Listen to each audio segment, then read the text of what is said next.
ഭർത്താവിൻ്റെ വരവും പ്രതീക്ഷിച്ച് കുളിച്ചൊരുങ്ങി സുന്ദരിയായിട്ട് നല്ല സ്പ്രേ ഒക്കെ അടിച്ച് ഭാര്യ ബെഡ്റൂമിൻ്റെ കട്ടിൽ അങ്ങനെ ഇരിക്കുകയാണ്. ഭർത്താവ് വന്ന് പാടെ എന്തൊരു നാറ്റം ഇത്, നിങ്ങളുടെ 100 തവണ പറഞ്ഞിട്ടില്ലേ മുല്ലപ്പൂ എടുത്ത് വെക്കല്ലേ എന്ന്. എനിക്ക് ഇഷ്ടമല്ല. ചേട്ടനല്ലേ പറഞ്ഞ മുല്ലപ്പൂ വലിയ ഇഷ്ടമാണെന്ന്. എനിക്കിന്ന് ഇഷ്ടമല്ല, എനിക്കിഷ്ടമല്ല പറയാൻ ഇഷ്ടമല്ല. അതൊരു പുതിയ വഴക്കിനൊക്കെയുള്ള ആരംഭമായിരുന്നു. മുടിഞ്ഞ വഴക്കായി മുല്ലപ്പൂവിനെ ചൊല്ലി. ഭർത്താവിന് ഇഷ്ടമല്ല, ഭാര്യയ്ക്ക് ഇഷ്ടമാണ് എന്ന് ഉള്ള കാര്യം പറഞ്ഞ് ആ രാത്രി മുഴുവൻ അങ്ങനെ പോയി. അവൻ്റെ ഒറ്റ ഉദ്ദേശമുള്ളൂ, എങ്ങനെയെങ്കിലും നേരം വെളുക്കണം, ഒന്നും അവിടെ സംഭവിക്കാൻ പാടില്ല. ആ സ്ത്രീയുടെ അടുത്തേക്ക് ചെല്ലുമ്പോൾ അവന് അമ്മയുടെ മുഖമാണ് ഓർമ്മ വരുന്നത്. അവൻ തീരുമാനിച്ചു എങ്ങനെയെങ്കിലും ഈ സ്ത്രീയെ തൻ്റെ ജീവിതത്തിൽ നിന്ന് ഒഴിവാക്കണം. അതിനവൻ പുതിയൊരു സൂത്രവിദ്യ കണ്ടുപിടിച്ചു. ആരുടെയും കണ്ണ് നനയിക്കുന്ന ഒരു സൂത്രവിദ്യ. അന്ന് ഒരു ക്രിസ്മസിൻ്റെ ദിവസമായിരുന്നു. ആ ദിവസത്തിൻ്റെ പ്രത്യേകത അറിയാമല്ലോ, എല്ലായിടത്തും വൈദ്യുതി വിളക്കുകൾ, പുൽക്കൂടുകൾ, നക്ഷത്രങ്ങൾ എന്ന് വേണ്ട ഒരു വൈദ്യുതി അലങ്കാരം തന്നെയായിരിക്കും ആ ദിവസങ്ങളെന്ന് പറയുന്നത്. ശാഖാകുമാരൻ്റെ വീട്ടിലും അങ്ങനെ തന്നെയായിരുന്നു. ശാഖാകുമാരുടെ വീട്ടിലും വൈദ്യുതി വിളക്കുകൾ തൂക്കിയിട്ടുണ്ട്, പുൽക്കൂടുകളുണ്ട്, നക്ഷത്രമൊക്കെ ഇങ്ങനെ മിന്നി തിളങ്ങുകയാണ്. ആ വീട്ടിൽ കുറച്ച് ആളുകളൊക്കെ വന്നിട്ടുണ്ട്. കാരണം മറ്റൊന്നുമില്ല, ഈ ശാഖാകുമാരുടെയും ഭർത്താവ് അരുണിൻ്റെയും കല്യാണം കഴിഞ്ഞിട്ട് 2 മാസമേ ആയിട്ടുള്ളൂ. മധുവിധുവിൻ്റെ ദിവസങ്ങളാണ്. ഒരുപാട് സംസാരിക്കാനും കുശലം ചോദിക്കാനൊക്കെ അയൽവാസികളും ബന്ധുക്കളൊക്കെ ആ വീട്ടിലേക്ക് വന്നിട്ടുണ്ട്.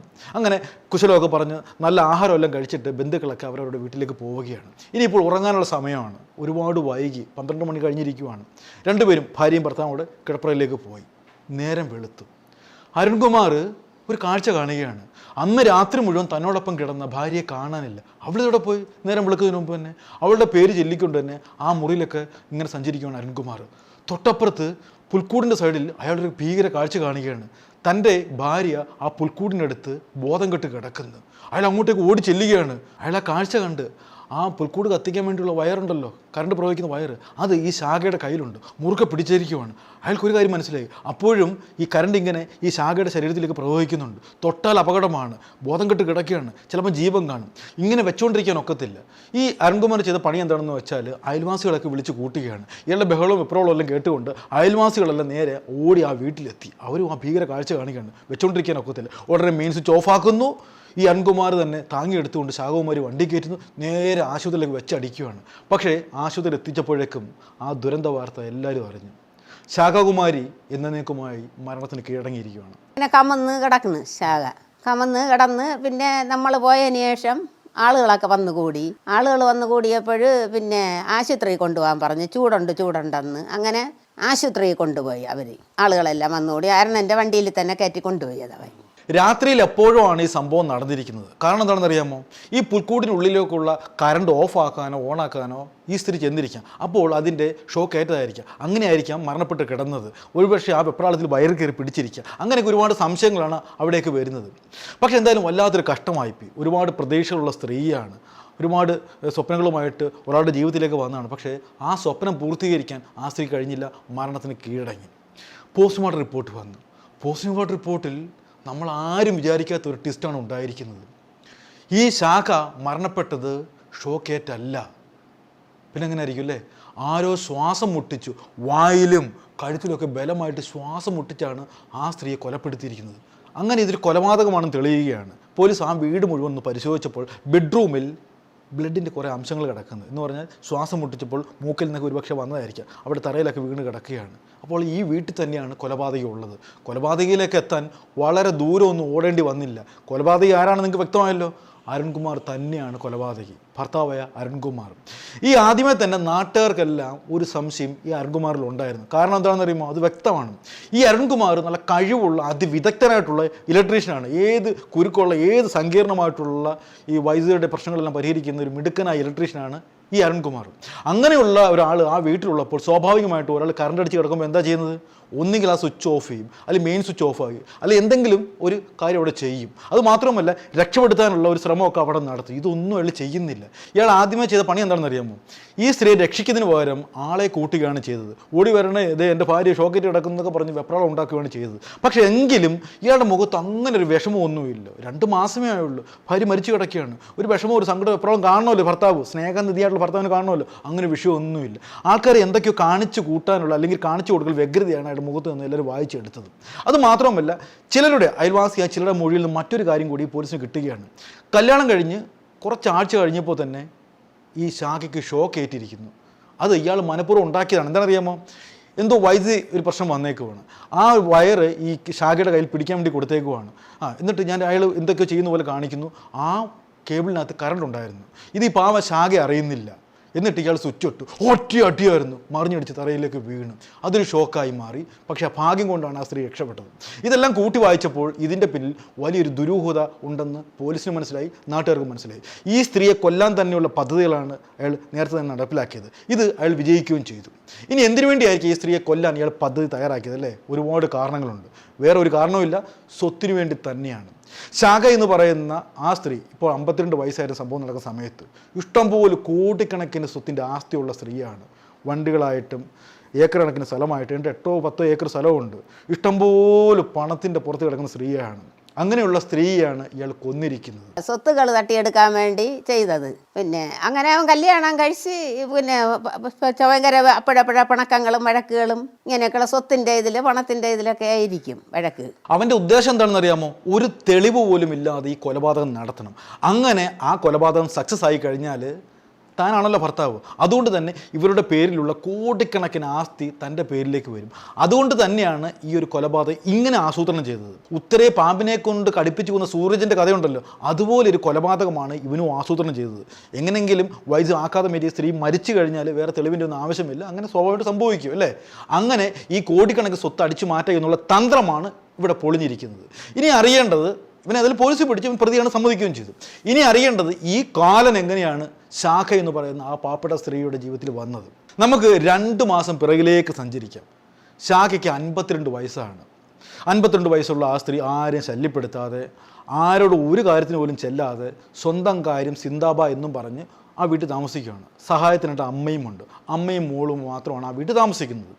ഇത്രയും വയസ്സായിട്ട് കല്യാണം കഴിക്കേണ്ട എന്നുള്ള തീരുമാനത്തിൽ തന്നെയാണ് ശാഖ ഇരിക്കുന്നത്. കാരണം ഇത്രയും വയസ്സായില്ലയോ, ഒരു വിഷമം മാത്രമേ ഉള്ളൂ. തൻ്റെ കാലശേഷം അല്ലെങ്കിൽ തൻ്റെ അമ്മയുടെ കാലശേഷം ഈ സ്വത്തൊക്കെ എങ്ങോട്ട് പോകും? അന്യാധീനപ്പെട്ട് പോകത്തില്ലേ? ഒരു കുഞ്ഞ് വേണം, അങ്ങനെയൊക്കെയുള്ള ചിന്തയുണ്ടായിരുന്നു. ഇപ്പോൾ ഇത്രയും പ്രായമായി, ഇനി അതിനും പ്രസക്തിയില്ല. ആ ഒരു വിഷമം മാത്രമേ ഉള്ളൂ. എങ്ങനെയെങ്കിലും തള്ളി നീക്കി ജീവിതം മുന്നോട്ട് കൊണ്ടുപോകണം എന്നുള്ള ചിന്തയിൽ തന്നെയാണ്. അങ്ങനെ ഇരിക്കുമ്പോൾ ഈ അമ്മയ്ക്ക്, അതായത് ശാഖയുടെ അമ്മയ്ക്ക് ഒരു സ്ട്രോക്ക് വന്നു. ഈ അമ്മയും കൊണ്ട് നേരെ ഒരു ആശുപത്രിയിൽ അഡ്മിറ്റ് ചെയ്യിക്കുകയാണ്. തീരെ അവശ നിലയിലാണ് അമ്മ. ആ ആശുപത്രിയിലാണ് നമ്മുടെ കഥാനായകനായിട്ടുള്ള അരുൺ രംഗപ്രവേശം ചെയ്യുന്നത്. പല ആശുപത്രികളിലെയും ഇലക്ട്രീഷ്യനായിട്ട് ജോലി ചെയ്യുന്ന ആളാണ് ഈ അരുൺകുമാർ. നല്ല ഇലക്ട്രീഷ്യനാണ്, വിദഗ്ധനായ ഇലക്ട്രീഷ്യനാണ്.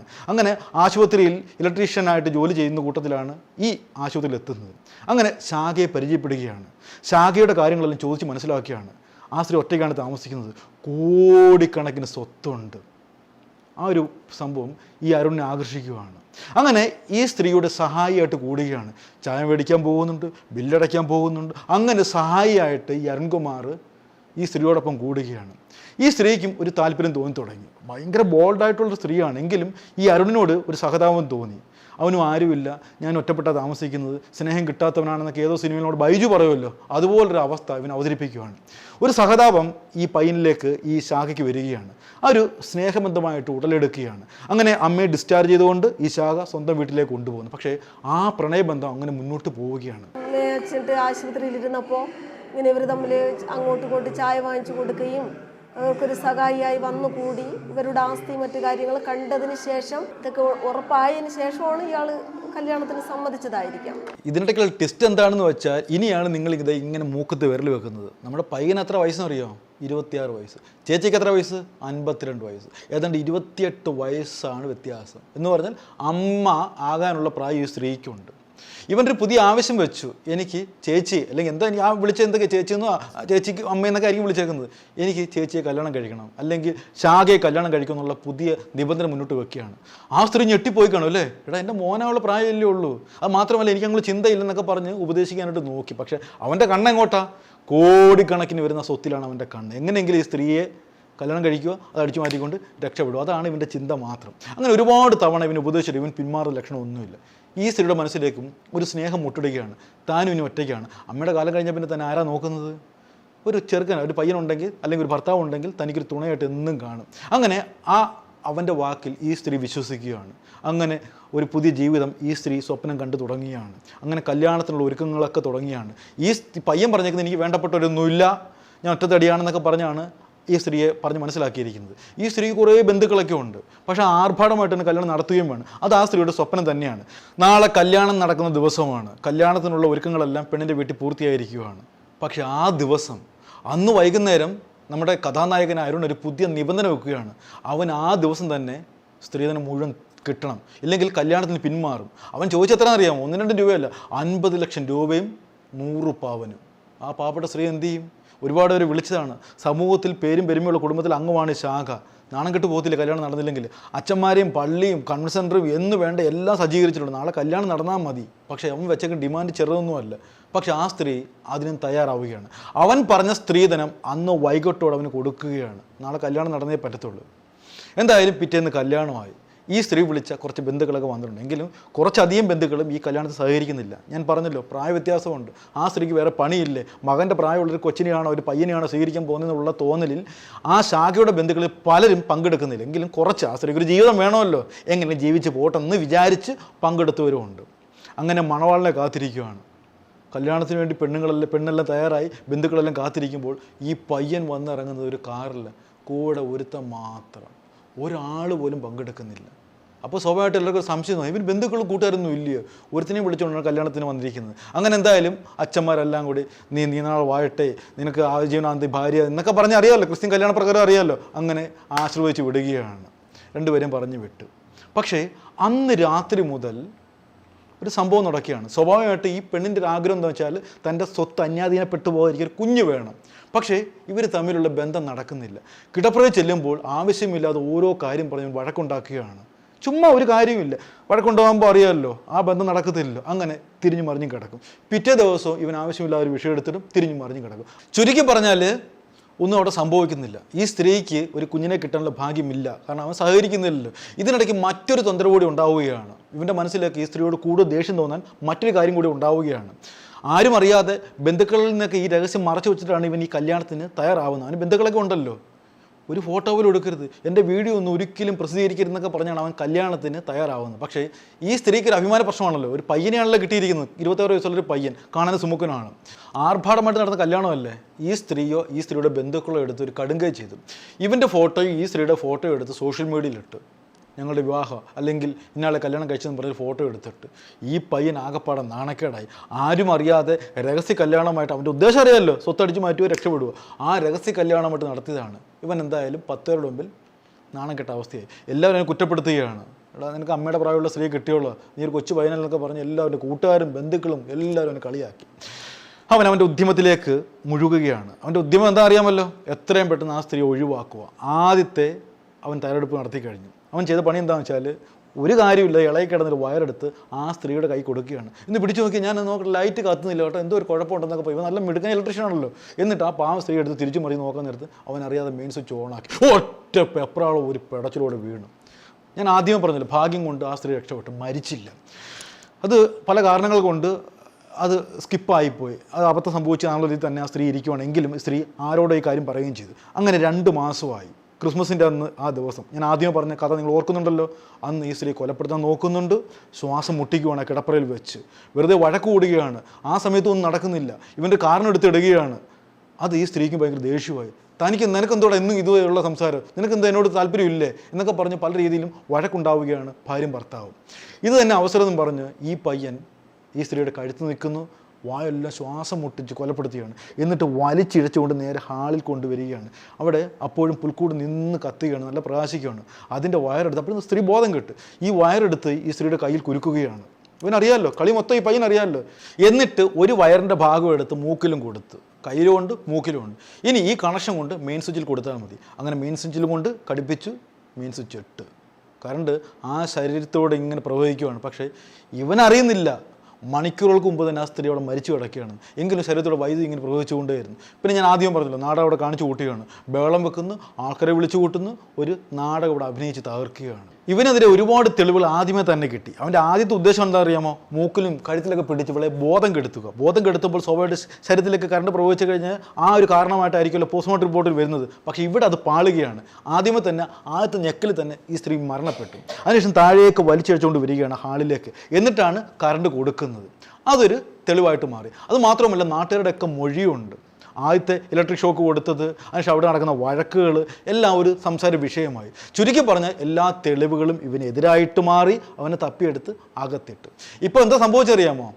ആ സ്ത്രീയെ ജീവിതം കൊതിച്ച അല്ലെങ്കിൽ ജീവിക്കാൻ കൊതിച്ച ആ സ്ത്രീയെ കൊന്നു എന്നുള്ള കുറ്റത്തിന് അവന് ജീവപര്യന്ത ശിക്ഷയാണ് കോടതി വിധിച്ചിരിക്കുന്നത്. അങ്ങനെ എന്നേക്കുമായിട്ട് അവനെ തപ്പിയെടുത്ത് ജയിലിലേക്ക് മാറ്റി. ഒന്ന് ചിന്തിച്ച് നോക്കിയേ, ആ സ്ത്രീ ചെയ്ത തെറ്റെന്താണ്? ജീവിക്കാൻ കൊതിച്ചു. 52 വയസ്സുണ്ട്. സ്വാഭാവികമായിട്ടും അങ്ങനെ ചെയ്യണ്ടോ എന്നുള്ളതൊക്കെ അവനവൻ്റെ ആ ഒരു മനസ്സാക്ഷി ആശ്രയിച്ചിരിക്കും. ആ സ്ത്രീക്ക് ജീവിക്കാൻ കൊതി തോന്നി, ഒരു കുഞ്ഞ് വേണമെന്ന് ആഗ്രഹം തോന്നി, തൻ്റെ സ്വത്തൊന്നും കൈവിട്ട് പോകാതിരിക്കാൻ ഒരു ആഗ്രഹം തോന്നിയുകൊണ്ട് കല്യാണത്തിന് അവർ തയ്യാറായി. ഇവിടെ അവൻ ചെയ്ത പണിയോ? ഒന്നുകിൽ അവന് വേണ്ട, അല്ലെങ്കിൽ അവന് ഉപേക്ഷിക്കാമായിരുന്നു. ഈ സ്ത്രീ കൊല്ലേണ്ട വല്ല കാര്യം ഉണ്ടായിരുന്നോ? അങ്ങനെ ഒരു വൃത്തികെട്ട പണിയാണ് അവൻ ഒപ്പിച്ചത്. ഇതാണ് ഇന്നത്തെ കാലം. സ്വത്തിനു വേണ്ടി അച്ഛൻ മകനെയും മകൻ അച്ഛനെയും സഹോദരൻ സഹോദരിയെയൊക്കെ കൊല്ലുന്ന കാലഘട്ടമാണ്. അവൻ്റെ മുമ്പിൽ ലക്ഷ്യം മാത്രമേ ഉള്ളൂ. ബന്ധങ്ങൾക്കൊന്നും ഒരു സ്ഥാനമില്ല. അതുകൊണ്ട് സ്വത്തിനു വേണ്ടി വരുന്ന ജന്മങ്ങളുണ്ടെങ്കിൽ ഒരിക്കലും അടുപ്പിക്കരുതെന്നേ. അത് കല്യാണത്തിലായാലും ബന്ധങ്ങൾക്കായാലും. നമ്മൾ തിരഞ്ഞെടുക്കുന്ന പാർട്ട്ണർക്ക് സ്വത്തിനോടാണ് കണ്ണെങ്കിൽ ഒരിക്കലും അത് ശാശ്വതമല്ല, നമ്മുടെ ഒരു ദുരന്തത്തിൽ അവസാനിക്കത്തുള്ളൂ. അതുകൊണ്ട് നമ്മളെ പൊന്നുപോലെ നോക്കുന്ന, നമ്മളെ മാത്രം മതി എന്ന് ചിന്തിക്കുന്ന ഒരുത്തിൻ്റെ മുമ്പിൽ മാത്രമേ ഏതൊരുവളും കഴുത്ത് നീട്ടാവേ എന്ന് മാത്രം പറഞ്ഞുകൊണ്ട് അവസാനിപ്പിക്കുന്നു. നന്ദി, നമസ്കാരം.